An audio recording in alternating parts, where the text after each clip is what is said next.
كل سنة وانتم طيبين. النهاردة تاني حلقاتنا من بودكاست اتعلم مع فاينانس كوتش. أحب أرحب بضيفي وصديقي عمر بدر الدين. طبعا زي ما تعودنا كده من الحلقة اللي فاتت، في الأول احنا بنسيب الضيف هو اللي يعرف نفسه، لأن أي حاجة هقولها عليها تكون شهادتي فيه مجروحة أكيد يعني. فلو تعرفنا بنفسك بقى عمر. مساء الخير اولا مستمعين فاينانس كوتش في بودكاست اتعلم مع فاينانس كوتش. طبعا برحب بزميلي محمد بدر المانجنج دايركتور في فاينانس كوتش. انا عمر بدر الدين، انا المانجنج دايركتور في بنك الاستثمار برايم كابيتال، وعضو شركه سياف ليزنج لتأجير الطيارات، وعضو المجلس الاستشاري لفاينانس كوتش. اهلا وسهلا بحضراتكم. أهلا بيك. بداية كده عمر، احنا ببساطة فكرة البودكاست ان احنا بنحاول ننقل الاكسبيرينس والتجارب بتاعة خبراء الاستثمار والمال عندنا في فاينانس كوتش للطلبة والناس الفريش جراديويتد والناس اللي في بداية حياتهم العملية، بحيث ان هو النهاردة يعني من مبدأ ابدأ من حيث انتهى الآخرين، يعني فاهم قصدي؟ بدل ما اعيش التجربة من اول وجديد، فانا اوريدي لما اشوف الاكسبيرينس بتاعت عمر، لما اشوف الاكسبيرينس بتاعت اكس فلان، فببتدي اخد من مكان ما هو انتهى وابتدي استفيد من الخبرات بتاعته. في الاول انا حابب اتكلم عن عمر الطالب. من اول ما انت يعني خلصت دراستك في الكليه، فكرت تاخد شهاده مهنيه امتى؟ وفكرت تبتدي الكارير بتاعك ازاي؟ ايه البلان بتاعتك؟ يعني وانت في الكليه خلاص انا في سنه رابعه هتخرج، خلاص كنت عامل بلان شكلها عامل ازاي، او ابتديت حياتك ازاي؟ تمام. الحقيقه انا كنت يعني لاكي انف ان انا كنت ابدا افكر في الشهادات المهنيه في اخر سنه في سنه رابعه في كليه التجاره. الحقيقه ما كنت طالب عادي، كنت بحضر محاضرات واسيب محاضرات، لكن في سنه رابعه خلاص احنا داخلين على تخرج. انا عارف كليه التجاره طبعا فيها كومباتيتفنس عاليه جدا، عدد الطلاب بيتخرجوا من الكليه ضخم. فكنت انا ومجموعه من اصحابي، ودي من النقاط المهمه جدا دايما بقولها في النقط، انك تسراوند يور سيلف بناس تكون حابه انها تنجح. انا ومجموعه من اصحابي بدانا نذاكر او نشوف ايه هي الشهادات المهنيه المتاحه قدامنا. كان ممكن نتكلم على سي بي اي مثلا، نتكلم على سي اف اي، نتكلم على سي ام اي. فالحقيقه بس كان في نقطه صغيره، ان الاويرنس بتاع الشهادات ساعتها ما كانش عالي، ودي كانت مشكله بالنسبه لنا. يعني لما اتكلمنا قلنا في سي بي اي، كان المحدد الوحيد في اختيار الشهاده ما بين ان انا اجو للسي اف اي او للسي ام اي او للسي بي اي كان الكونتنت، حجم الكونتنت قد ايه. يعني قلنا مثلا كانت سي ام اي كانت 4 بارتس ساعتها، وكانت اول مره تنتقل للبروجرام اللي هو التو بارتس. السوبرز. وكان سي اف اي كانت 3 ليفلز زي ما هي، ولكن حجم الكتب زي ما احنا عارفين. والسي بي اي كانت تقريبا برضه الكلام ده 4 كان بارتس. تقريبا 2010 تقريبا. كان في 2010 2011 انا درست فعلا سي ام اي في الجامعه، في مركز جوه جامعه القاهره، كان معتمد من الجامعه. لكن بعدها اتخرجت في 2011 طبعا. حصلت الثوره ودخلت الجيش، فده عطلني شويه. لكن رجوعا لعمليه الاختيار، كان الاختيار بالنسبه لي زي ما قلت لك بيزد على الكونتنت، حجم الماده قد ايه. فاخترت سي ام اي اللي هي عباره عن تو بارتس. كنت شايفها ان هي اسهل ان انا يعني اجو ثرو السي ام اي ده، ان انا ابدا في سي في او السي في. ودي مشكله وقعت فيها، ان انا ما حددتش الشهاده بيزد على انا عايز اشتغل فين او انا عايز اعمل ايه. وطبعا ده يعني انا شايف ان دلوقتي في الايام دي بقى مختلف تماما، الاويرنس بتاع الشهادات بقى عالي جدا. شايفين شهاده زي السي ام اي، المعهد بتاعها والشابتر في مصر قايم بمجهود جبار جدا في الاويرنس، بدا شهاده جديده اللي هي اف ام دبل اي. السي في انستيتيوت نفس الامر. يمكن سي بي اي شويه يعني مش في اويرنس كبير، الا انه مازال يعني برضو شهاده معروفه وشهاده قويه جدا في مجال الاكاونتنسي. بلس الشهاده اللي هي اي اف ار اس برضو فيها اويرنس كويس، ومعهد اي سي سي اي قايم بالحقيقه برضو مجهود كويس. في 2011 زي ما قلت لك قررت انا ومجموعه من زمايلي، مجدي سعيد، قررت ان انا هو ندرس شهاده سي ام اي. درسنا سي ام اي الحقيقه. اتخرجت في 2011، حصلت الثوره، دخلت الجيش برضو في 2012 1 2012. لكن كنت انا في الجيش حتى كمان قررت ان انا ابدا اذاكر سي ام اي. حتى كمان كان من الحاجات اللطيفه ان انا اخدت قرار مع قائد الكتيبه، ان انا يعني بالظبط ان انا اخد اجازتين في اجازه، اقعد 42 يوم بدل 21 و7 يبقى 42 و14، بحيث ان امتحن سي ام اي بارت 1 وانا في الجيش. حصل فعلا قعدت 42 يوم، قبلها بخمس ايام حصل ان قائد الكتيبه اتغير والقائد الجديد ما سمحليش ان انا اخد الاجازه اللي هي 14 يوم، ونزلت 7 بس وما امتحنتش. لكن ده ما اخرنيش عن الهدف بتاعي. مجرد ما خلصت الجيش في شهر 3 سنه 2013، اخدت 3 2013 خدت قرار ان انا ابدا اذاكر وامتحن لسي ام اي، ونجحت في سي ام اي. وبعد كده دخلت برضه اللي ليه قصص كبيره جدا احب اكلمها قدام يعني. طب انت خلصت بارت 1 وانت لسه مخلص جيش تقريبا، قبل ما تشتغل اعتقد، كنت مخلص بارت 1. فرق معاك في ايه؟ يعني لو اتكلمنا ان انت النهارده متخرج، خلصت جيش، بتدور على شغل، زي ما اتفقنا ان المنافسه عاليه، انت النهارده راجل درست بارت 1 واوريدي امتحنت ونجحت، حسيت ان الدنيا اختلفت معاك في ايه؟ سواء وانت بتقدم في اي شركه، بتحضر اي انترفيو، تفكيرك انت الشخصي كعمر بدر الدين ان انت النهارده بقى عندك معلومات زياده، اختلفت ازاي؟ تمام. الحقيقه لازم برضو احب اوضح نقطه مهمه جدا في الجزئيه دي، ان انا لما خلصت شهاده سي ام اي بورت 1 او قبل ما امتحنها ما كنتش قاعد، ودي نقطه مهمه جدا احب اقولها للطلبه، ان ما تقعدش، لازم تشتغل. اتليست تشتغل عشان خاطر تقدر تتمول عمليه التطوير بتاعك، لان عمليه التطوير في الشهادات المهنيه بيكون جاي بتكلفه كبيره، جاي بجهد، فبالتالي ما تفضلش قاعد وتقول انا عشان خاطر ادرس الشهاده وبعد كده ادور على شغل، لا اشتغل، وبعد كده وانت شغال طور من نفسك لحد ما تلاقي الفرصه اللي انت مستنيها. الحقيقه في الفتره وانا بدرس سي ام اي بورت 1 كنت انا فعلا شغال ساعتها، كنت شغال كاستمر سيرفيس ريبريزنتيف في موبينيل. ولمحاسن الصدف البيلدينج بتاع موبينيل كان البيلدينج الموازي ل كي بي ام جي حازم حسن، اللي هو حاليا دلوقتي جامعه سلاسكا. فكنت كل يوم وانا داخل، او انا كمان جنب الواندو، كنت بقول انا مكاني مش هنا، انا مكاني في المبنى محتاجه شفت بالظبط كام متر بس. بالظبط. انا مكاني في المبنى المجاور ده، انا مكاني في الاكاونتنسي او في الاكاونتنج في الفاينانس. وزي ما قلت لك برضو ده كان بيزد على عدم بحث عميق ليا اللي انا عايز اشتغل فيه. فكنت باخد شهاده سي ام على اساس ان هي تكون الشهاده اللي هتنقلني للمجال بتاع الاكاونتنسي، او ان انا اكون اداء ديبر اكتر في المجال بتاع الفاينانس. الحقيقه دي كان جزئيه مهمه جدا، ان انت تكون دايما عندك هدف زي ما قلت لك كده. لكن رجوعا للسؤال اللي هي ازاي اثرت في تفكيري، الحقيقه الشهاده، يمكن مش عايز اقول ان الدراسه في الجامعات المصريه للاسف بتكون محدوده شويتين، طبعا بدون شك العدد كبير جدا، محتاجين نكفر جزء كبير جدا في فتره قصيره جدا، فبالتالي ما كانش فيه حته التخصص بشكل كبير. على ايامي كان التخصص بدايه من سنه رابعه، كان سنه اولى وثانيه وثالثه بتكون كلها عباره عن مواد جنرال بتدرس كل الامور. اعتقد الفتره دي التعليم الحكومي اتحسن، وبدات يكون في كمان في جامعات متخصصه زي اف ام اي، زي جورجيا. الامور دي كلها بدات تتخصص اكتر في مجال الفاينانس والاكاونتنج، فبالتالي بدا في يكون تطوير في المناهج. لكن على ايامنا ما كانش فيه الجزئيه دي. فبالتالي اللي فرق معايا بشكل كبير جدا في دراستي للشهادات المهنيه خصوصا سي ام اي في وقتها، هي ان انا بقيت ادرس امور مختلفه، بقيت ادرس جزء يخص المعايير. ما كناش نعرف يعني ايه معايير، كنا بندرس محاسبه، ندرس الاكاونتنج وحته القيود والدبل انتري برنسبل، لكن ما كناش ندرس بنعمل ده ليه. كان في فرق ساعتها، كنا فعلا بندرس بوك كيبنج، ازاي تسجل القيود او الامور اللي بتحصل في الشركه. لكن مع دراستك للشهادات المهنيه انت بتتحول لجزء تاني، ان تبقى مانجمنت اكاونتنت او تبقى فاينانشال ريبورتنج اناليست، بتعمل ريبورتنج للستيك هولدرز المختلفين، مش مجرد انك بتعمل قيود لو حصل ان الخزنه قلت يبقى كريدت اند سو اون، الامور اللي هي درسناها في الجامعه. فالتفكير المهم جدا في الشهادات المهنيه بخلاف الحته اللي تخص الناحيه العلميه، كمان حته التايم مانجمنت. لان انت بتمتحن تقريبا في 100 سؤال على ما اتذكر، سي مي بارت 1 100 سؤال بلس كام سؤال يسي كويستشن في 3 ساعات، فانت عندك تقريبا كل سؤال محتاج فيه دقيقه ونص. طب ازاي تمانج الاسئله دي كلها؟ ازاي تمانج انك تقدر تغطي اكبر كم من الاسئله في اقل وقت ممكن؟ لان المعهد برضو بيشتغل على ان يكون بعض الاسئله طويله، يشوفك هل فعلا هتعمل مثلا سكاب للسؤال ده، وتشوف الاسئله اللي ممكن تحلها بشكل اسرع. طريقه تفكيرك في اسئله ما بيكونش لها ويت في الدرجات. امور كبيره جدا بتعلمك ازاي تمانج يور تايم، بخلاف حته انك ازاي تدير برضو وقتك كمان في الدراسه، لان احنا بنتكلم على منهج مختلف، منهج يعني اعمق شويه من المنهج الدراسي، فبالتالي بتضيف للطالب مش بس ناحيه علميه، لا كمان نواحي انتربيرسونال زي التايم مانجمنت اند سو. طب فرق معاك انك انت بدأت دراسة في سنة رابعة، وانت قلت لي بدأت تدرس سي ام اي وانت في سنة رابعة، البداية المبكرة دي شايفها كانت ميزة، ولا كان الافضل ان انا ابدا بعد ما ادخل اوريدي الكارير بتاعي، او ان انا اشتغل في مجال اكاونتنسي فيكون عندي مثلا خبرة عملية بجانب الدراسة؟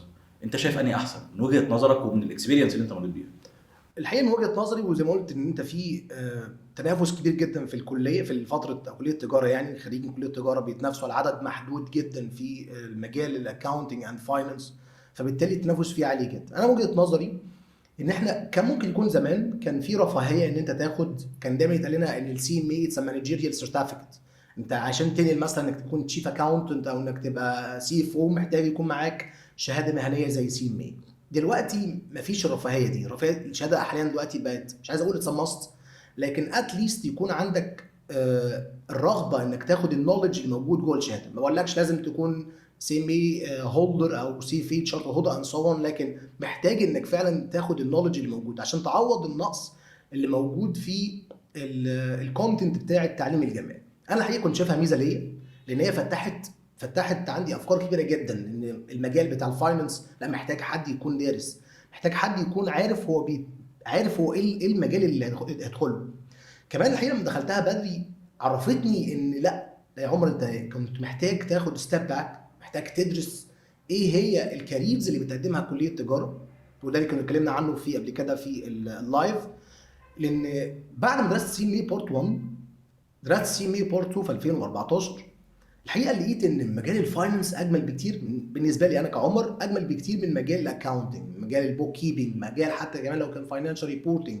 لا شغل البورتفوليو مانجمنت عجبني جدا، شغل العمليات اللي هي الفيزيبيليتي ستادي زي تحسب النت اللي هي النت بريزنت فاليو والاي ار ار، معناه ايه يعني اي ار ار 15% او 20 او 30، وازاي نقارنه بالريكوايرد ريت اوف ريتيرن، وايه علاقه القرارات الاستثماريه فعلا بالريتيرن اللي ممكن يرجع للشير هولدرز.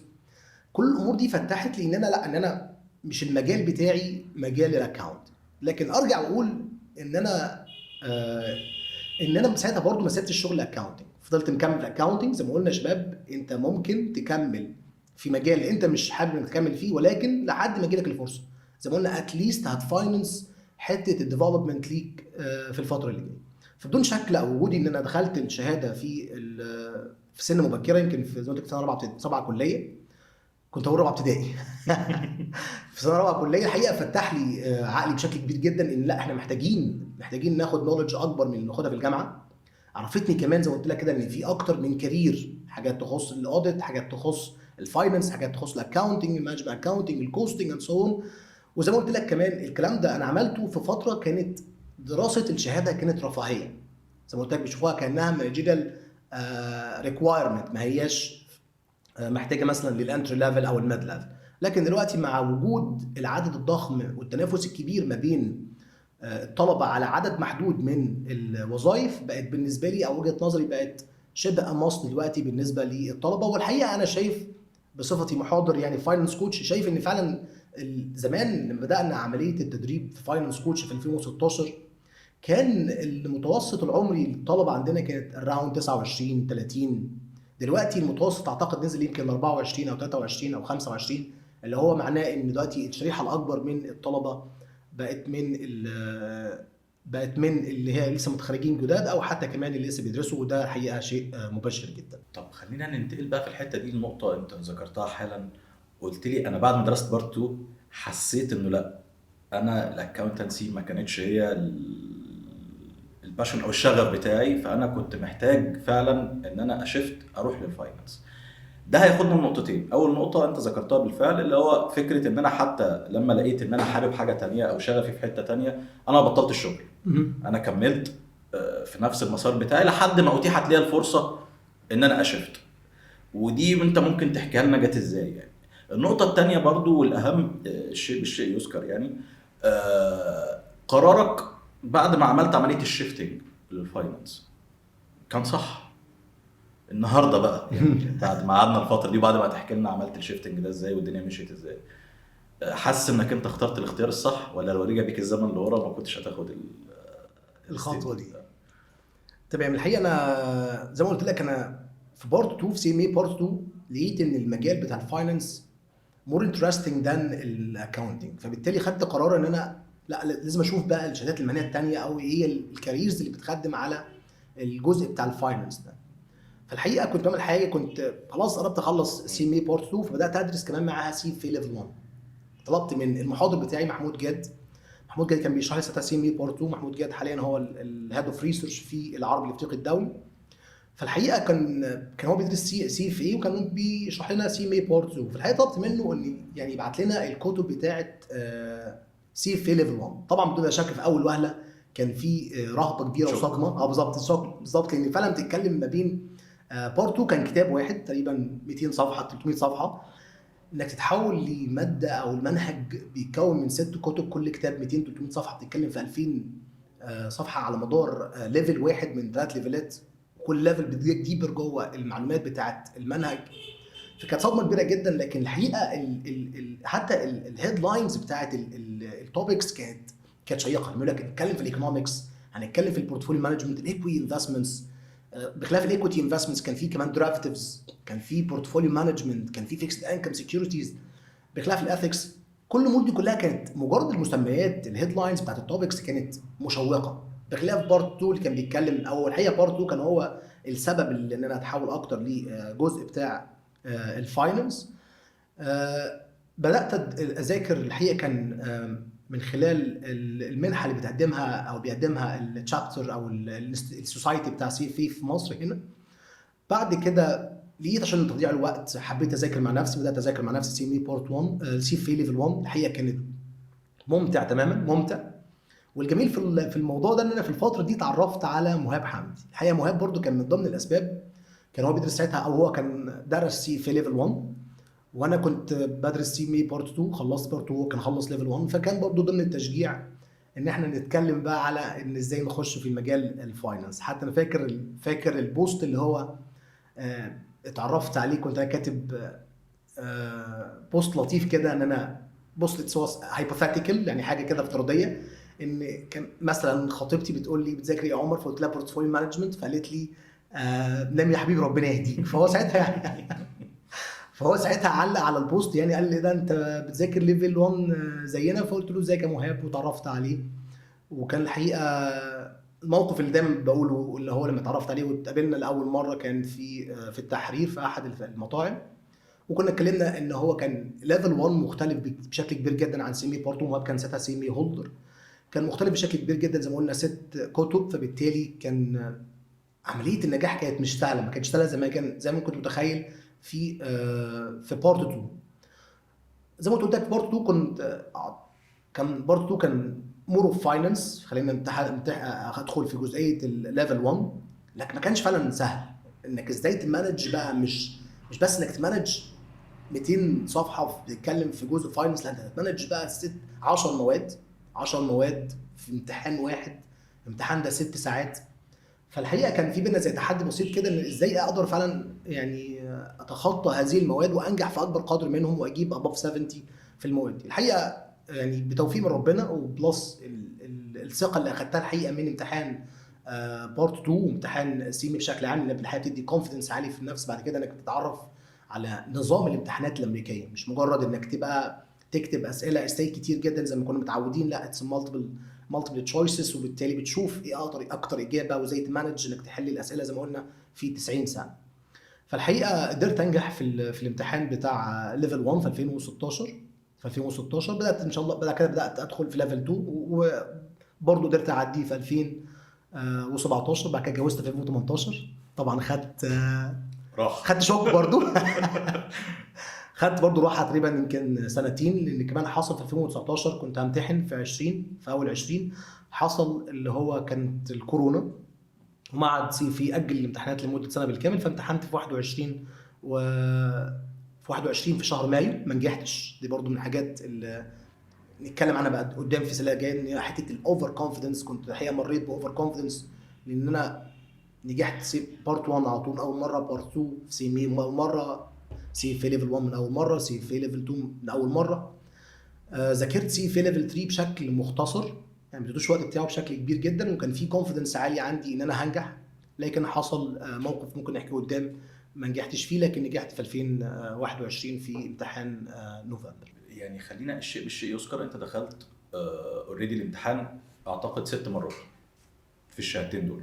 مظبوط. مرتين في سي ام اي واربع مرات في 3 ليفلز بتوع السي. مظبوط. ارجع كده بالذاكره معايا لورا لاول مره دخلت تمتحن لما امتحنت بارت 1 سي ام اي، وتتابع بقى المرات. يعني احنا هي اكسبيرينس، انت كنت اول مره كانت حاجه جديده بالنسبه لك انك داخل تمتحن، واوريدي اتفقنا الامتحان ممكن يكون اسهل شويه من فكره السي اف اي، بس في النهايه هو امتحان قوي تقيل محتاج تايم مانجمنت زي ما انت ذكرت. ايه الفرق ما بين اول مره تخش تمتحن وما بين رابع وخامس وسادس مره؟ امتحان سي ام اي بارت 1 طبعا كان كله اكاونتنج، كان كله كوستنج بادجيتنج، بدون ادنى شك كان فيه رهبه، بدون ادنى شك كان فيه رهبه، لان الامتحان مختلف زي ما قلنا كده، محتاج تايم مانجمنت، نظام الاسئله مختلف، كان مالتيبل تشويسز كلها، معهد بيحط شويه تراكس ازاي فعلا يقيس ان انت بس مش بس فاهم الكونسبت، انت كمان تقدر تدير وقتك، بعت لك اسئله في الاول طويله. كان في رهبه الحقيقه، لكن حاولت اتغلب على الرهبه دي من خلال ان أنا في اول 10 دقائق في الامتحان او اول 5 دقائق مش فاكر بالظبط، لكن ما حلتش سؤال، فضلت قاعد كده تقريبا الوقت شغال بيعد عليا، فضلت قاعد 5 دقائق، قمت طلعت الجاكيت، كان في الشتاء تقريبا ساعتها، حطيته على الكرسي دي، قعدت اخد يعني نفس عميق كده، بهدي نفسي. ممكن يختلف من شخص لتاني، ممكن واحد تاني يعمل الكلام ده يحصل توتر، لكن انا كنت بحاول اهدي نفسي، ان هو الامتحان مش صعب، امتحان سهل تقدر تعديه، لكن الحقيقه كان الامتحان بالنسبه لي مش سهل ومش صعب، لكن كان جديد بالنسبه لي. فالرهبه بتاع الامتحان مش ان هو صعوبته، الرهبه في الامتحان ان هو مختلف، مش انت متعود عليه، كمان من المجهول يعني. بالظبط، كمان وجودك في مكان تقريبا 5 بس اللي بيمتحنوا، وجود مجموعه من المانتورز اللي عاملين يراقبوا المكان، وجود كاميرات، الموضوع فعلا يجيب رهبه في الاول. لكن في الامتحان الثاني، في امتحان سي ام اي بارت 2، كان خلاص انت خدت الاكسبيرينس بتاعه الامتحان، زي ما قلت لك كانت وصلت لحته بقى الكونفيدنس العاليه يعني. كنت انا امتحن مع زميلي عبد الله اشرف، خلال الحلقه هتلاقيني بقول الاسماء كلها شغاله في اماكن محترمه جدا. عبد الله اشرف تقريبا مانجر في ديو ديليجنس في KPMG سعودي ارابيا، عشان خاطر نعيد على جزئيه ان انت محتاج تسراوند يور سيلف بناس ناجحه او ناس حابه انها تنجح. كنت انا عبد الله اشرف في امتحان سي ام اي بارت 2، سالني بعد الامتحان ما خلص عمر ايه الاخبار، وقلت الامتحان كان كويس، وانا متوقع ان انا اجيب 470 450 في الحدود دي، لان خلاص كنت خدت بقى الاكسبيرينس بتاعت الامتحان، عرفت الامتحان بيسال في ايه التراكس اللي ممكن يسالها. والحقيقه كان الامتحان اعتقد من وجهه نظري كان في الفتره دي كان يعني نقدر نقول متوسط. في ليفل 1 نفس الامر، كان عندي كونفيدنس قوي، لكن عملت حاجه طبعا لا احبذ ولا يعني اريكومند ان اي حد يعملها، ان انا في ليفل 1 سبت ماده الايكونومكس في ليفل 1 بسبب حته التايم مانجمنت، ان انا كان عندي تقريبا 3 شهور او شهرين ونص فقط على الامتحان بتاعي. سجلت في اخر يوم، حتى اعتقد عبد الله فكرني ساعتها، قال لي عمر النهارده اخر يوم نحجز الامتحان ليفل 1، يعني نحجز يعني ناجل ايه للويندو اللي بعدها اللي هي بالظبط كانت ب6 شهور. فحجزت في اخر يوم في الويندو بتاعت جون اي جاس، وكان فاضل تقريبا على الامتحان تقريبا شهرين ونص، فكان الوقت ضيق جدا، لكن كنت بذاكر بنفسي، ما كنتش باخد كورس، كنت متاكد ان انا فعلا بدات الاول مع المنحه بتاعه السوسايتي اللي كانت قويه جدا، فيها كان فيها محاضرين على اعلى مستوى، اتعرفت على ناس قويه جدا زي احمد عامر، ومش عايز انسى اسماء، وحسين سيد حسين، واسماء كتيره تانية، كان الحقيقه محاضرين اقوياء جدا، لكن حته المانجمنت بتاعت التايم مع الشغل ساعتها ما قدرتش اكمل معاهم، فبدات اذاكر مع نفسي. بس كان الحقيقه كان برضو عندي السيلف كونفيدنس ان انت جاي من شهاده، ويمكن دي ساعدتني الحقيقه ان انا كنت جاي اوريدي من شهاده مهنيه، عارف النمط بتاع الاسئله او التفكير بتاع الامريكان سيرتيفيكتس بتبقى عامله ازاي، فبرضو ما كانش عندي الرهبه. زي ما قلت لك كنت سبت بس ماده اللي هي ماده الايكونومكس، لان انا عارف ان النجاح ما كانش معتمد انك تنجح في كل المواد، انت محتاج تجيب مثلا لسه سي 5 مواد above 70، مادتين between 50 and 70 and so on. فقررت ان انا عشان اسيب ماي تايم ان انا اسيب ماده عليها ويت كان 10% بس اللي كانت الايكونومكس، وعملت طبعا كله سي في الامتحان، فنجحت برضو، جبت تقريبا 7 مواد above 70%، ومادتين تقريبا between 50 and 70، وماده كانت below ال 50 which is الايكونومكس بدون شك. فالحقيقه ليفل 2 نفس الامر، لكن ليفل 2 كان اصعب بكثير من ليفل 1. ليفل 2 كان فيه بقى كميه اكبر، انت بتداج ديبر جوه نفس المواد، يعني هم نفس ال10 مواد، لكن بتداج ديبر مثلا في الايكويتي انفستمنتس بتخش فالويشن بشكل اكبر بكثير من ليفل 1. فالحقيقه برضو نفس المشكله اللي وقعت فيها، حته التايم مانجمنت، بنقول اخطائنا عشان خاطر الطلبه او زمايلنا ما يقعوش في نفس الجزئيه، حته التايم مانجمنت ان انا كنت برضو مدي الشهاده 3 شهور قبل الامتحان. اعتقد ده مصري صعب التخلص منه، لكن الحقيقه بعد ما ذاكرت ليفل 2 بالكامل وكان اصعب بكتير، جه يوم الامتحان، وهو ده بقى الفتره اللي كنت فعلا حاسس فيها لا انا ممكن ما اعديش المره دي. كنت الحقيقه مستني على الجروبس بتاعت الفيسبوك ان خلاص ظهرت النتيجه بتاعت ليفل 2، فكنت ماسك الموبايل بتاعي بقى ساعتها، كل شويه تظهر رساله تيتيت، اي رساله بقى اي حاجه، احس بألم كده في بطني، احس ألم بقى في بطني كده من فوق. فاشوف ما لسه مش الامتحان، اي نوتيفيكيشن تيجي ابص مش بطني توجعني. فعرفت ساعتها ان جالي ايه بقى، جالي قولون من التوتر بتاع امتحان ليفل 2. دايما بيقولوا ان ليفل 2 هو احد اصعب ليفل في الثري ليفلز بتاعه الشهاده، وان كنت اختلف شويه ليفل 3 هو الحقيقه اجملهم واصعبهم. الاختلاف حته برضو الاختلاف حته نمط الاسئله بيكون مور اوف ساي ان هو يكون مالتيبل تشويس. لكن ليفل 3 وقعت في حته زي ما قلت لك الاوفر كونفيدنس، ان انا نجحت خدت 4 امتحانات او 4 امتحانات مظبوط ليفل 1 او بارت 1 في سي ام، بارت 2 سي في ليفل 1 سي في ليفل 2، عديت فيهم كلهم من اول مره. وقعت في الجزئيه بقى بتاعه الاوفر كونفيدنس. يعني دايما اقول ان النجاح في الشهادات المهنيه بيتطلب جزئين. الجزء الاول هي حته السيلف كونفيدنس، انك تكون واثق من نفسك. الجزء الثاني حته الكوميتمنت. انا البالانس ما كانش عندي مظبوط في بين السيلف كونفيدنس وحته الكوميتمنت. كان عندي دايما للاسف الكفه بتاعه السيلف كونفيدنس اعلى بكتير من الكوميتمنت. والحقيقه دايما دي نقطه يعني او المفترض الطلبه تاخد بالها منها. دايما الالتزام هو الكفه اللي فيها اللي بتكون ارجح، كفه الالتزام ارجح بكتير من كفه الثقه بالنفس. ولكن الثقه بالنفس مهمه جدا وانت بتاخد القرار انك تاخد او تدرس شهاده مهنيه. لو داخل شهاده مهنيه على انك تجرب بلاش، لان هي زي ما قلنا او دايما بنقول استثمار في الوقت، استثمار في جهد، استثمار في فلوس. فبالتالي فيها استثمار كبير جدا. ممكن تيجي عليك فتره الامتحان ممكن تستغنى عن بعض الهابتس بتاعتك، مش هتشوف اصحابك لفتره من الزمن. ده الكلام كنا بنسمعه، كنا بنشوف مع نفسنا فعلا في الدراسه. فبالتالي لازم يكون السيلف كونفيدنس وانت داخل المنهج. انت بتاخد القرار انك تدرس شهاده مهنيه، اخدت القرار خلاص واثق انك هتنجح. المفروض كافه الالتزام بانك تذاكر عدد معين، المعهد بيقول ما يقلش عن 300 ساعه بالنسبه لسي في ليفل 1.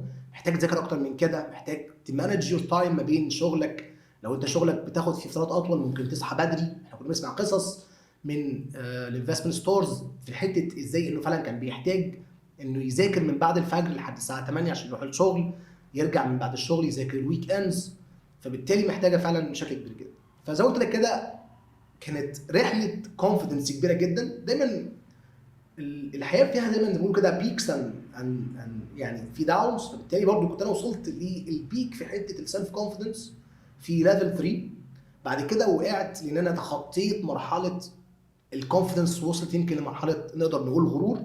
فما نجحتش في سي في ليفل 3 من اول مره، ولكن اخذت القرار وفي نفس اليوم اللي ظهرت فيه النتيجه ان انا امتحن الويندو اللي بعده مباشره ليفل 3. والحمد لله كان التوفيق حالي.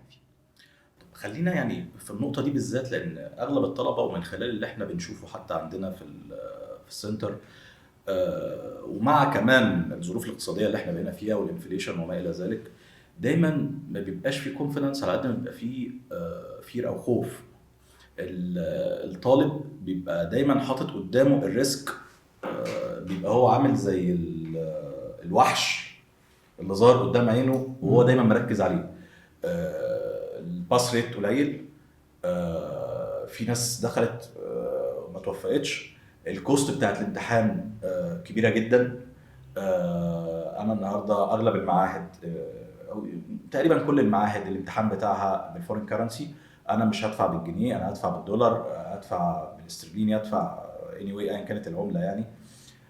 فدايما الطالب بيبقى عنده خوف ان هو يسقط او ان هو يخسر المبلغ اللي هو محوشه عشان خاطر الامتحان. وجهة نظرك ايه في الموضوع ده؟ هو الحقيقه يعني انا عايز اقول اولا ان الخوف او القلق اللي عند الطالب بدون شك مبرر، بدون شك مبرر. يعني فعلا زي ما انت قلت بتتكلم في، او زي ما احنا قلنا، في استثمار كبير جدا، استثمار في الجهد، استثمار في مبلغ مش قليل. لكن الحقيقه كل الامور دي كلها المعهد اوجد لها حلول. زي ما قلت لك اول جزئيه ان احنا بنتكلم ان الشهاده بتاعت السي اف اي محتاجه دريمرز، عايزه دريمرز، عايزه ناس تكون عندها سيلف كونفيدنس. لو انت فعلا واثق انك تقدر تنجح في الشهاده زي دي جو فور ات. لو انت شايف انك داخل تجرب حقيقي بلاش.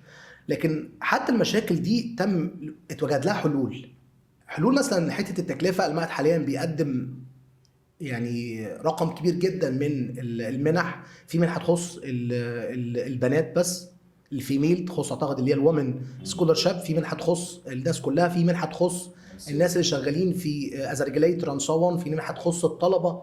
فعدد المنح اللي بيقدمها المعهد بتاع سي في انستيتيوت حاليا كبيره جدا، والحقيقه بتخلي التكلفه اعتقد بدل من اعتقد $1500 لو تقريبا بنتكلم في 75,000 $300 تقريبا، حاليا بقى $300، رقم فعلا كبير جدا لو بدون المنحه. لكن الجزئيه الثانيه الخوف من المنهج فعلا كبير، منهج كبير، والمشكله الكبيره فيه اللي هو حته انك بتذاكر او هتمتحن المنهج بالكامل مره واحده.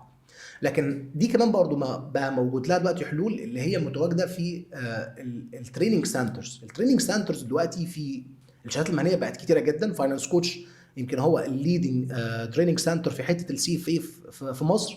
من خلال بقى انك تكون معاك محاضر مش بس بيسيرف از ان هو محاضر يدي لك الماده العلميه، لا يشتغل معاك از مانتور، يقول لك ايه التكنيكس اللي ممكن تذاكر بيها ازاي، لو وقفت معاك اسئله تلاقيه موجود معاك 24/7. فبالتالي وجود المحاضرين والمراكز التدريبيه اللي هي قويه جدا تقدر تقدم للطالب خدمه تدريبيه كويسه، ده برضو ساعد في حته المنهج. زي ما قلت لك الستارتنج بوينت عند الطالب نفسه انه يكون فعلا شايف ان هو كابل ان هو يقدر يعدي شهاده زي كده، فبالتالي قلنا ان هي محتاجه كونفيدنس. الجزء الثاني بيقع على المعهد انه توفير المنح اللي موجوده حاليا عشان تخفض التكلفه. والجزئيه الثالثه هي التريننج سنترز اللي توفر محاضرين على اعلى مستوى يقدروا يسيرفوا از ان هم منتور مور ذان ان هم يكونوا مجرد انستراكتورز. والحقيقه في الجزئيه الثالثه اللي هي حته الخوف بقى من يا ترى هنجح مش هنجح، الباس ريت قليل. دايما اقول للناس او للطلبه عندي ان حتى لو كان الباس ريت 20%، فلو 20% يعني من كل 100 هينجح 20، انت لازم تقول لنفسك I will be one of those 20. لازم يكون واحد من 20 اللي هينجحوا دول. مفيش الكونسبت او الاوبشن بتاعنا ما عديش ده، ما ينفعش يكون في الخيارات بتاعتك. لكن الجزئيه الثانيه لو لا قدر الله ما نجحتش، تاكد ان الجهد بتاعك مش هيضيع. اول جزئيه انت اخدت النولج، اخدت فعلا النولج. لما رحت انترفيو مثلا قعدت مع سي اف او ايا كانت الوظيفه، لما يتكلم معاك ويلاقيك ان انت فاهم يعني ايه فعلا فاينانس، فاهم يعني ايه امور تخص فيزابيليتي، فاهم يعني ايه ايكويتي انفستمنتس، فيكسد انكم انفستمنتس، هتلاقي ان الامور مختلفه معاك. بخلاف انك تكون رايح مش دارس، مش عارف حتى كمان طريقه عمل القيود اللي تخص البوك كيبنج، مش فاكر يا ترى الاسيتس بطبيعتها بتكون ديبت ولا كريدت. الامور دي كلها اكيد مختلف عن واحد تاني اجتهد حصل جزء كبير جدا من النولج في سيف في ليفل 1، حتى لو لم يكن الحظ حليفه وما قدرش ينجح في ليفل 1 من اول مره. لكن دايما نقوله ان دايما الكنز في الرحله، فعلا زي ما بيقولوا الكنز في الرحله. رحله العلم بتاعتك اللي بتبدا من اول محاضره لما تقريبا بناخد تقريبا 60 محاضره بتتكلم فيها في اكتر من توبيك. كل النولج دي بدون ان شك مش هتكون هباء منثورا زي ما بيقولوا، ان شاء الله هتكون ليها عائد وهتبي اوف ات سام بوينت اون تايم. امتى بقى مش عارف، ولكن مش لازم يكون النجاح دايما انك تكون نجحت في الشهاده. ممكن يكون نجاح انك تاخد نولج كبيره جدا، تاخد ترقيه. وده الحقيقه انا شفته في الكارير بتاعي. مفيش مره يعني اجتهدت فيها ذاكرت نجحت الا ما كان ليها بي اوف في وقت معين، سواء كانت بعد سي ام اي او بعد سي في ليفل 1 او حتى ليفل 2 اللي بعدها عملت الكارير شيفت، او حتى كمان بعد ليفل 3 اللي بعدها بقيت في المكان اللي انا فيه حاليا. بعد ليفل 1 عملت كارير شيفت، بعد ليفل 2 اوكي. احكي لنا بقى. قلت لي انك حابب فاينانس، وعلى فكره انت ما جاوبتش على سؤالي. صحيح، انا ندمت ولا ما ندمتش؟ حاولت اتهرب السؤال. الحقيقه كنت شغال في الاكاونتنج، او نقدر نقول الاكاونتنج مع فاينانشال بلاننج اند اناليسيس بعدها، لان انا بعتبر ماي سيلف لاكي او كنت محظوظ ان انا مريت بكارير كان لطيف الحقيقه. بدات انا في الاكاونتنج، بدات جونيور اكاونتنت، بعد كده سينيور اكاونتنت في ديفلوبمنت سبورت سنتر. بعد كده انتقلت لمكان اكبر اسمه الاتحاد العربي للاسمده، اللي هو عرب فيرتلايزر اسوسيشن.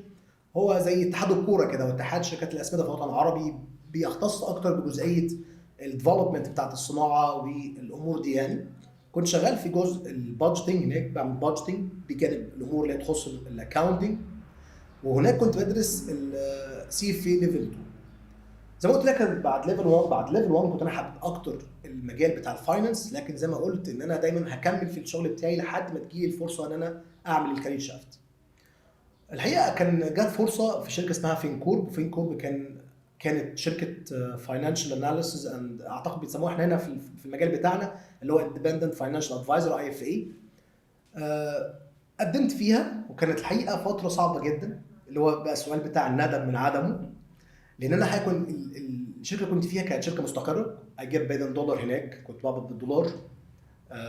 كانت مستقره جدا، كانت الانفايرمنت كانت لطيفه لحد كبير، كان الستريس بتاع الشغل ما كانش كبير، كان فيها سفر، والسفر برضه كان فيه الاونس معاه، فكانت امور جميله جدا في الشركه. لكن الحقيقه زي ما قلت لك ان انا كنت خلاص شبعت المجال الاكاونتنج، شبعت المجال الكوستنج والبادجيتنج، وخلاص بقى عايز اخد الستاب بتاعت ان انا ازاي فعلا استخدم كل النولج اللي خدتها هنا ان انا انتقل للمجال بتاع الفاينانس. فانتقلت لشركه فينكور. والحقيقه في بدايه شغلي في الشركه ما كانش افضل شغل، برضو كان في جاب ما بين الامور اللي هي ثيوريتيكال، ان انا بدرس في ليفل 1، دارس في ليفل 2، دارس فالويشن، لكن ما اشتغلتش فالويشن بشكل كبير. كنت طبعا بدون شك كنت بعمل براكتسز، عملت موديل لشركه زي ابل، عملت شركه زي في السوق المصري زي بوئير لانها كانت شركه من ضمن الشركات عندنا. لكن برضو كان في تراكس، كان في امور جوه الفالويشن انا مش على علم بيها نتيجه ان انا مش جوه المجال. فالحقيقه ما كنتش بقى ندمان، يعني بالعكس انا ندمت ان انا ما دخلتش المجال ده بدري. وده اللي نرجع للنقطه اللي في بدايه البودكاست ان احنا كنا بنتكلم ان انت محتاج تدرس الماركت بتاع الفاينانس اند اكاونتنج، الكاريرز بتاعنا، ممكن اشتغل فين، ممكن اشتغل فين، ايه هي الوظائف اللي موجوده جوه الكارير ده، ايه هي الوظائف اللي موجوده في الكارير ده، ايه هي الويبنز اللي انا محتاجها عشان خاطر اقدر اخترق الكارير ده سواء الانفستمنت او الفاينانس. لان انا الحقيقه حسيت ان انا متاخر شويه عن المجموعه اللي كانت موجوده معايا. كان ناس عندها اكسبيرينس اكتر مني، قد يكون معهمش شهادات مهنيه، محدش فيهم كان معاه CME، كان لسه بيدرسوا سي في ليفل 1، لكنهم كانوا الحقيقه سابقيني بخطوه او باتنين نتيجه ان هم كان ايديهم زي ما بيقولوا في المطبخ بشكل اكبر. لكن برضه الحقيقه كنت لاقي ان انا كنت موجود مع مجموعه كانت لا تبخل على الاطلاق انها تدي النولج او انها تترانسفير النولج من عندها للناس التانيه. هي حابب اذكر واشكر احمد الهادي طبعا، وطبعا اكيد اشكر حاتم الهادي، الناس اللي كانت ما بتبخلش خالص في عمليه نقل المعلومه من عندها للناس الجديده. لكن بعد كده بعد فينكور انتقلت لشركه كارفي تقريبا مع نفس التيم، وبعد كده انتقلت من كارفي في 22 لشركه برايم كابيتال، واللي هي قصه مختلفه تماما، بتتكلم في مجال الانفستمنت بانكينج بعيدا عن الادفايزري سيرفيسز. طب انا هاخد من كلامك، قلت لي ان انت كنت دارس، كان في ناس تانية لسه بتستارت اوريدي ليفل 1 معاك في الشغل، بس كنت حاسس ان هم سابقينك بسبب فرق الاكسبيرينس ما بينك وبينهم، هم يعني في المطبخ بقى لهم فتره. ده ينقلنا لنقطه ان الدراسه لوحدها او الشهاده المهنيه لوحدها بدون اكسبيرينس ما بترجحش الكفه. صحيح.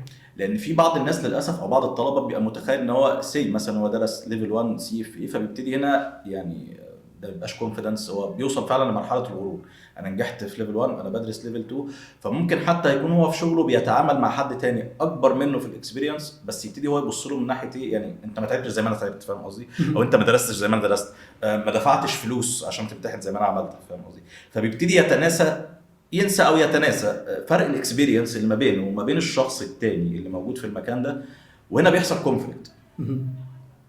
فالحته دي لو انت عايز تنصح بيها الناس اللي بتدرس سواء نجحت او لسه بتبدا او لسه هتنجح، تنصحهم بايه؟ الحاجه اللطيفه في الجزئيه دي التواضع. من تواضع لله هكذا رفعه الله هكذا. التواضع في العلم مهم جدا جدا. انا ذكرت مثال ان انا كان معايا ناس، بس اللي عايز اقوله اوضحه برضه ان الناس دي كانت في نفس السن بتاعي ونفس الليفل بتاعي، كان عندها 6-7 سنين خبره في مجال الفالويشن ومجال الفاينانس والانفستمنت. انا كان عندي تقريبا 6-7 سنين خبره برضه، لكن في مجال الاكاونتنج والبادجيتنج، فبالتالي كان في فرق في السرعات زي ما بيقولوا في بدايه المجال بتاع الانفستمنت ما بيني وما بينها. ولكن التواضع فعلا لو حصل ان كان في تواضع من خلالك للطرف الثاني لو عنده اكسبيرينس اكبر، هو في الحاله دي هيقدر ينقل لك بكل سلاسه الاكسبيرينس بتاعته اللي تقدر تساعدك. انت ممكن تتفوق عليه بعد كده في ليتر اون، لان انت عندك نوليدج قد تكون مش عنده. ده بافتراض ان الطرف الثاني اللي هو عنده الاكسبيرينس مش هيكمل في عمليه الديفلوبمنت بتاعته، لكن هو كمل ديفلوبمنت، فانتوا الاثنين في ريس مش عارفين مين اللي هيكسب. لكن انا بتكلم ان انت اخدت خطوه لطيفه جدا، ان انت درست شهاده سي في ليفل 1 او درست سي في ليفل 2، فعلا انت عندك نولج قويه جدا. لكن النولج دي انت محتاج تطبقها في ارض الواقع. في ناس تانية بتطبق النولج دي من غير ما تعرف ان دي كانت نولج مكتوبه يعني في كتب ما. يعني يمكن ده يذكرني برضو او يذكرني باحد المواقف اللي تخص احمد ابو السعد اللي هو السوسايتي تشيرمان بتاعنا بتاع سي اف اي. انه كان زمان بيتكلم في حته الاكتيف مانجمنت، اللي كان بيعمل بعض التكنيكس في عمليه اداره البورتفوليو بتاعته. لما درس سي في ليفل 3 وجد ان اللي كان بيحاول ان هو يعمل له زي فاكر ان هو ابتكر او اخترع طريقه من خلالها يقدر يدير المحفظه فتحقق له ريتيرنز كويسه، اوريدي موجود. اوريدي موجود بالظبط. فدي جزئيه مهمه جدا، ان الناس دي ممكن تكون بتطبق تكنيكس كبيره جدا لكنها ما درستهاش في هيئه كتب او في هيئه شهاده الى خلافه. لكن زي ما قلت التواضع، انت بدون ادنى شك عندك نولج كويسه جدا لكن محتاج تطبق النولج دي. والجزئيه المهمه انك ازاي تعمل الماكس بين الاثنين دول، ازاي تعمل ماكس ما بين الناحيه النظريه، الناحيه اللي هي موجوده في الكتب، لان الحقيقه الناحيه النظريه دي لطيفه جدا، بتشغل دماغك او بتخليك عندك دايما الفكر او اللي هو حته النقد. يعني مثلا احنا دايما بنشوف او كنا احنا وزمايلنا كنا بنشوف مجموعه من الاخطاء احيانا بنشوفها في الماركت وبنقول ان دي اخطاء بناء عليه، بناء ان احنا النظره النقديه اللي احنا اتعلمناها او اخذناها من خلال العلم الموجود في الشهاده. لما نلاقي مثلا يعني بدون امثله بعض الفالويشن اكسرسايزز معموله بشكل مش مظبوط، بتخليك تخلق عندك اسئله ليه ده غلط. لان ده مثلا ما درسش، اخذ الجزئيه العمليه مباشره بدون ناحيه اكاديميه. فانا عايز اقول للناس اللي هي بتمر بالجزئيه دي ان هو في ايده ادفانتج كبيره جدا، ان انت تكون دارس ناحيه نظريه قويه جدا. المفترض ان انت تكابيتالايز على الجزئيه دي، مش انك تستخدمها كسلاح ضدك، استخدمها في انك انقل النولج للناس اللي معاك، وانت برضه حاول تاخد الاكسبرتيز اللي موجوده عند الناس اللي بقى لها 4 و5 سنين شغاله في الاندستري، فاكيد عندهم نولج، عندهم تراكس موجوده عندهم مش موجوده عندك، محتاج تتعلم كل النقط. فزي ما قلت لك هي هتقول بي اوف في نقطه معينه، لكن انت محتاج ان انت تاخد الناحيه النظريه وتحاول تستفيد من الناس اللي عندها ناحيه مهنيه كبيره جدا. ساعتها ان شاء الله هتكون يعني حد موفق جدا. طب لو رجعنا 10 خطوات ورا لحد 2010 او 2009 مثلا وانت في الكليه، وقلت لك ان نفس الاويرنس اللي معمول النهارده للشهادات المهنيه واللي موجود، ونفس البلاتفورمز اللي بقت موجوده سواء على الويب سايتس الخاصه بالمعاهد او السوشيال ميديا بلاتفورمز زي الفيسبوك لينكد ان، هل كنت هتبدا دراستك بالسي ام اي؟ لا الحقيقه لو انا طالب العصر ده، بس دي اتحاد خاص عمر بدر الدين عشان لا انا بتكلم عن عمر بدر الدين، لان انت آه. قلت لي ان انت فجاه حسيت ان الاكاونتنسي مش الحته بتاعتي وانا عايز اشفت للفاينانس، اوريدي انت عملت ده. بالظبط، انا اقصد ان دي ما هياش دعوه للطلبه انها تتجه ناحيه شهاده معينه، لا انت كل طالب محتاج يشوف هو ممكن يكسل فين، ممكن يكون يبقى حد مميز فين.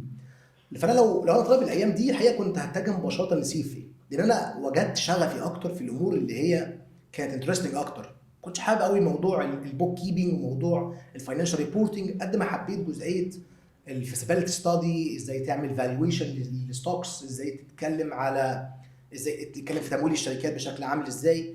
الامور دي كانت مور انترستنج بالنسبه لي. فانا لو رجع بيا الزمن فعلا، لو رجعنا 2010 ولكن بنفس الاويرنس اللي موجود في الفتره دي، اعتقد ان انا اختار شهاده سي اف اي مباشره. الحقيقه في برضه جزئيه مهمه، سي اف اي كبيره جدا، عارفين بنتكلم في 6 كتب، ممكن تاخد منك 300 ساعه مذاكره. ففي ناس دايما بتاخد بريك بعد اول ليفل، ياخد ليفل 1 وياخد بريك لمده سنه الاول لان يحاول يفوق من الصدمه اللي كان فيها. فالحقيقه في حاجه لطيفه جدا برشحها دايما للطلبه زمايلنا، يعني لو انت فعلا حبيت تاخد بريك بعد ليفل 1، ممكن بدل البريك ده خلال 6 شهور تخلص شهاده مهنيه زي سي ام اي، فتزود النولج اللي عندك، تعمل لينكينج ما بين الجزء بتاع الاكاونتنسي اللي انت هتحتاجه فعلا، وانت برضه حد شغال في الانفستمنت، وانك تعمل ما بين الانفستمنت، تعمل اللينك اللطيف ده. ممكن تاخد في البريك ما بين ليفل 1 وليفل 2 تاخد بريك تدرس فيه مثلا شهاده سي ام اي في خلال 6 شهور. وانا صديقي برضو عادل عبد الرازق برضو عمل نفس الحكايه دي، امتحن سي في ليفل 1 نجح، ما كان قرر ياخد بريك، ففي خلال 6 شهور ما بين ليفل 1 وليفل 2 درس فعلا سي ام اي بارت 1 وبارت 2 ونجح في الاثنين. فانت كده خدت نولج، ما عملتش بوز لفتره طويله جدا. اي نعم اخدت نولج في كارير تاني او في شق تاني من علوم الفاينانس والانفستمنت، ولكنه هيأد نولج ليك اكيد بدون شك، هتساعدك في جزء معين في المجال اللي انت شغال فيه. لكن اختصارا كنت اختار شهاده سي في مباشره. طب من وجهة نظرك البريك ده يكون سي ام اي ولا يكون اي اف ار اس؟ طالما انا كده كده قررت ان انا اخد الميجر بتاع الفاينانس وابتديت ستارت، فعلا الستارت بتاعي كان سي اف اي ليفل 1، خلصت ليفل 1، فترة الراحة دي سي ام اي ولا اي اف ار اس؟ سؤال الحقيقه صعب جدا. الحقيقه انا بحب شهاده اي اف ار اس دلوقتي وحابب الاويرنس بتاعها، لان زي ما قلت لك كده الفتره دي محتاجين فعلا الناس تكون عندها اويرنس بالمعايير. الناس بقى شغال محاسب لمجرد انه شغال محاسب بيعمل قيود او بيحط فواتير. الناس محتاجه فعلا تتعلم ان المحاسبه اتغيرت، المحاسبه بقت فاينانشال ريبورتنج بشكل قوي جدا. لكن اعتقد من وجهه نظري ان انا كنت هختار سي ام اي. هو الاي اف ار اس هتاخد 3 شهور لو بنتكلم على الاي اف ار اس اللي هي السيرتيفيكت مش الدبلومه، ولكن الشهاده بتاعت سي ام اي دلوقتي بقى فيها اكتر من جزء. يعني اعتقد فيها جزء فاينانشال ريبورتنج يغطي شويه، نقدر نقول شويه من المعايير، فيها جزء يخص الكوستنج، فيها جزء يخص الفاينانشال بلاننج اند اناليسيس، فيها جزء يخص الفاريانس، جزء يخص الانترنال اوديت. فهتدي لك نولج بشكل اكبر. نعم ما هياش نولج كامله في جزئيه المعايير، لكن هتديك نولج ممكن تكون محتاجها بعد كده. لو بنتكلم ان انا حابب اكمل في مجال الفاينانس والانفستمنت، انا من وجهه نظري هيكون سي ام اي مور ريليفنت زي انك تدرس حاجه زي المعايير. يعني ابدا ليفل 1، بعد كده لو انا حابب اعمل بريك ممكن ادخل سي ام اي، بعد كده ارجع اكمل تاني براحتي. مش حابب اعمل بريك يبقى الافضل ان يبقى انا تكمل اكمل الشهاده على طول مباشره الشهاده على طول بالظبط، اللي مباشره. هي مظبوط. لو مش تاخد بريك انت فعلا كمل على طول في شهادتك في دراستك اللي هي سي اف اي، لو انت فعلا حابب تكمل في مجال الانفستمنت فاينانس. طب سؤال مهم بقى في الحته دي، سواء انا خدت بريك او ما خدتش بريك، في بعض الطلبه للاسف عندهم اعتقاد ان انا هاخد سي اف اي ليفل 1 عشان السي اف اي ليفل 1 هي اللي هتخليني اشتغل، يعني انا هشتغل عشان معايا سي اف اي ليفل 1. فلو هو النهارده امتحن ونجح وفرصه مثلا ما جاتلوش على طول، بيبتدي تحس ان هو مش عايز بريك بقى، لا هو بيحس باحباط. انا ذاكرت وامتحنت وسي اف اي ليفل 1 قعد له مثلا 9 شهور وشهرين مراجعه بلا بلا بلا بلا، خد له سنه امتحن ليفل 1 نجح، هو بيبقى منتظر ان هو تاني يوم الصبح يشتغل ويشتغل الحاجه اللي هو عايزها. طبعا يعني مقصود ان هو يشتغل في المجال اللي هو كان في بيدرسه. المجال اللي هو كان بيدرسه. فانت وجهه نظرك ايه في الموضوع ده؟ الحقيقه وجهه نظري ان انا عايز اقول جمله مهمه جدا: مفيش شهاده بتضمن شغل، مفيش اي شهاده بتضمن شغل، لا بقى شهاده سي ام اي لا سي اف اي ولا سي بي ولا اي شهاده. ولكن الشهاده بتضمن لك نوليدج، الشهاده بتضمن لك حجم معلومات كافي يخليك ان انت عندك ادج عن اي متقدم تاني. الحقيقه زمان برضو احنا برضو بنقول ان زمان ما كانش في اويرنس كبير، لكن كان اللي بيدرس شهاده كان بيجي له انترفيو والتاني والتالت، لان كان عدد المهتم بالشهادات دي كان اقل. دلوقتي بقت تقريبا الشهاده تدرس لطلبه الجامعه اللي هم السينيور ليفل سنه رابعه وسنه ثالثه، فبقت التنافس بقى كبير جدا. لكن اللي انا عايز اقوله ان it will be off someday، هيكون في بي اوف للجهد بتاعك. حجم النولج اللي انت بتاخده في شهاده زي شهاده ليفل 1 في سي اف اي حجم كبير جدا جدا جدا. والجزئيه الثانيه اللي هي جزئيه انك ما توقفش نفسك على الوظيفه اللي انت مستنيها من ورا الشهاده. يعني درست سي في ليفل 1 خلاص عايز اشتغل فاينانشال اناليست، عايز اشتغل مع اسيت مانجر، عايز اشتغل مع انفستمنت بانكر. كل الامور دي كلها مش بالضروره انك تشتغلها بمجرد انك خلاص ليفل 1. مش لازم الاسيت مانجمنت فيرمز تكلمك على طول، ولا الانفستمنت بانكس، ولا الايكويتي برايفت ايكويتي فيرمز، مش بالضروره. عشان كده بقول لك دايما ما تعطلش نفسك. لو انت اخدت ليفل 1 جات لك فرصه في الاف بي اند اي، اشتغل في الاف بي اند اي، هتدي لك نولج تحتاجها بعد كده. هتكون انت عندك حاجه مش موجوده عند الناس اللي بدات برضه حتى في الانفستمنت اول مره. كمان المجالات بتاعت شهاده زي سي في للاسف انها بتخاطب التوب بتاع المثلث او التراينجل بتاع الفاينانس اند انفستمنت، بتكون محدوده للاسف يعني. كمان مع الظروف الاقتصاديه اللي كانت الفتره اللي فاتت مش افضل حاجه، ان شاء الله الفتره الجايه تبقى افضل. كان عدد الفرص المتاحه للناس اللي حاصله على سي في ليفل 1 هي الجزئيه بتاعت انها قليله. فالناس المفروض ما تحبطش، لان هو لازم يبقى عارف ان هو لما دخل الشهاده مش عشان خاطر الشهاده هتسلف. كمان ما فيش شهاده الحقيقه في ليفل 1 وليفل 2. الشهاده بتكون في ليفل، بتخلص الشهاده بالكامل ويكون معاك النمبر اوف اكسبيرينس المطلوبه من المعهد اند سو. فانت دخلت ليفل 1، نجحت في ليفل 1، تاكد ان انت خدت مجموعه من النولج اللي مش هتكون موجوده عند ناس تانية ما خدتش الجزئيه دي. انت لما يجي لك فرصه انترفيو في مكان كويس اكيد هتكون انت افضل من واحد اللي ما درسش شهاده. فالناس ما تستعجلش، البوزيشن، ما تستعجلش الوظيفه اللي بيحلم بيها. دايما بص على الخطوه ستيب باي ستيب، خد الخطوه اللي قدامك على طول. جات لك فرصه تشتغل، لا تشتغل، طور من نفسك. الحقيقه ابدا طبق النولج اللي اخدتها في الشهاده في كيسز عمليه. الحقيقه من الحاجات اللي الواحد كان سعيد بيها ان المعهد في التغييرات الاخيره كان عمل ان لازم تختار حاجه من اتنين. لازم تتعلم بالظبط فاينانشال موديلنج او انك تتعلم كودنج من خلال لغه زي بايثون. الحقيقه الكودنج دلوقتي او انك تتعلم برمجه دلوقتي بقت حاجه مطلوبه، او التطور القادم هي مع الاي اي والامور بتاع الروبو ادفايزرز، كلها امور هي النكست ايرا بالنسبه لنا. والحقيقه انك محتاج بقى تطبق الامور دي كلها. والحقيقه كنت قلت لك سعيد ان المعهد ضاف الامور دي كلها عشان خاطر يعمل اللانكج اللي انا كنت افتقدته لما خلصت ليفل 2، ان انا ما عنديش الاكسبيرينس الكبيره في حته الفالويشن، وقعت في الجاب ما بين البراكتيكال والحته الثيوريتيكال. المعهد عمل الجزئيه دي. الناس محتاجه تطبق وتدرس وتنتظر الفرصه، لان الفرصه هتيجي لانها ويل بي اوف في وقت معين. لازم ساعتها تكون انت جاهز، ولازم تبقى عارف ان النتيجه بتكون على قد الجهد مش على قد الامتحان. طب هل لو الفرص قليله عشان الكومبيتيشن عالي، الاي اي ممكن يقلل الفرص دي اكتر؟